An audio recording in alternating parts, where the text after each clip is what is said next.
Ben de sıkabilirim ama sözlerime özellikle son günler biraz da günümüzün güncel sorunlarına bir söz vermiştik. Kaldığımız yerden bu hikaye devam edecek sözüydü. Bu sözümüzü de yerine getirmenin onurunu ve mutluluğunu yaşıyoruz. Ve bu sözümüzü yerine getirirken de bir başka mutluluğu daha paylaşıyoruz. Biraz önce sevgili Cemran da burada ifade etti. %20'lik bir büyümeyle fuarımızı açıyoruz.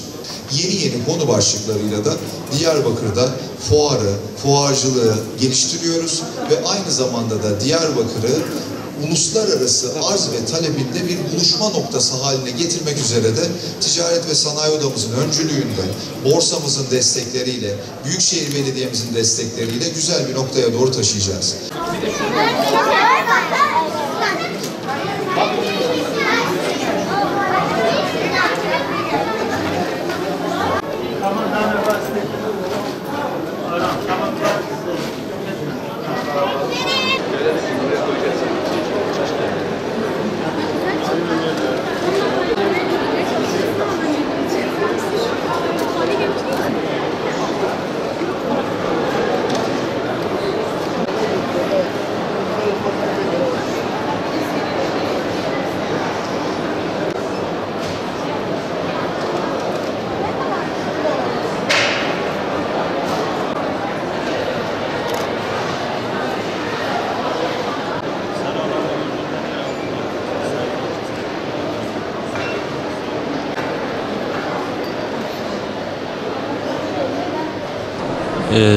Valla uzun bir aradan sonra ilk defa Diyarbakır Fuarı var biliyorsunuz.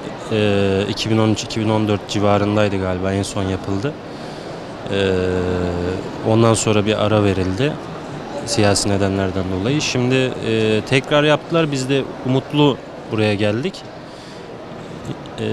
Umudumuz kırılmaz inşallah. İnşallah iyi geçer. Bekliyoruz. Şu an ilk gün olması hasebiyle sakin. Bütün fuarlar böyledir. Hafta içi ve birinci gün olduğu için sakin. Hareketlenir inşallah bakalım. İndirime gittiniz mi? İndirime gittik. Bütün kitaplarda standart %25 indirimimiz var. Bazı ürünlerde %30, %40, 50, şu an 50'ye varan indirimler var. Fuara gelsinler, kitap okuyan vatandaşlar fuarda kitapları çok uygun fiyatlara alabilirler. İnternette dahi o fiyatları alamazlar. Hem de bir okuyucu için, okur için fuarın havasını solumak farklı bir tecrübedir.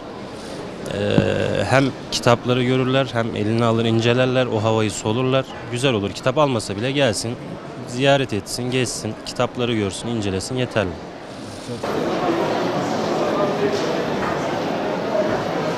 Ya tabii ki de kültür sanat çalışmalarının yapılması memnuniyet verici. Özellikle TÜYAP'ın yaptığı fuarlar tabii daha zengin oluyor, daha iyi oluyor. Katılım oranı daha yüksek oluyor. Tabii daha önce de fuarlara geldik de belediyenin düzenlediği fuar vardı bundan 3-4 sene önce. O da iyiydi, o da güzeldi. Ya bu sene de bakalım bir hareketlilik görünüyor. İnşallah güzel geçer. Bizim beklentimiz o yönde.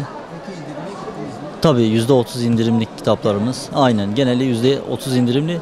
Tabii son zamanlarda bir de kağıda yapılan zam da bizi etkiledi bayağı. Aynen. Yani insanlar rakamları tabii daha yüksek görüyorlar. Fiyatları daha pahalı görüyorlar ama yine de bakalım ilgi var. İnşallah güzel geçer. Aslında genel bir çağrımız var. Şimdi Türkiye'de kitap okuma oranı çok düşük. Çok düşük olduğu için bu ister istemez topluma yansıyabiliyor. O yüzden yani bizim herkesten beklentimiz kitap okuma oranının yüksek olması. Özellikle öğrencilerin getirilmesi, öğrencilere bu işin aşina edilmesi. Yani kitaba para harcasınlar onu söyleyeyim.